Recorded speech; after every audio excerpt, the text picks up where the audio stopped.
भात खाल्ल्यामुळे अजिबात वजन वाढत नाही.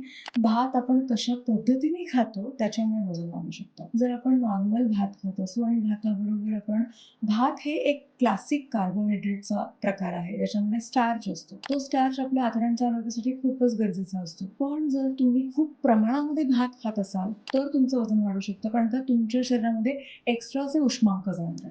दुसरी गोष्ट, आपण जर कर्बोदकं योग्य प्रमाणामध्ये खाल्ली, पण त्याच्याबरोबर आपण डाळी उसळीचा समावेश केला, दहीचा वापर केला किंवा ताकाचा वापर केला किंवा प्रथिनयुक्त चिकन असेल, फिश असेल किंवा पनीर असेल, टोफू असेल ह्याचा वापर केला, तर आपण त्याचा बॅलन्स राखू शकतो. सो वरण-भात तूप, आमटी भात तूप किंवा सांबार भात, fish curry end rice, rajma चावल, छोले आणि चावल एव्हरीथिंग इज ओके. फक्त मॉडरेशन इज द की. दुसरी गोष्ट, भातामध्ये जर तुम्ही एक्सेसिव्ह ऑइल वापरत असाल किंवा तूप वापरत असाल, म्हणजे जीरा फ्राईड राईस खाल्लाय किंवा नॉर्मल फ्राईड राईस खाल्लाय, बिर्याणी खाल्ली आहे, तर एक्सेसिव्ह कॅलरीज पोटात जाऊ शकतात आणि त्याच्यामुळे वजन वाढू शकतं. पण नुसता स्टीम केलेला राईस आणि त्याच्याबरोबर आमटी किंवा सांबार किंवा डाळ किंवा चिकन ह्याच्यामुळे अजिबात वाढणार नाही.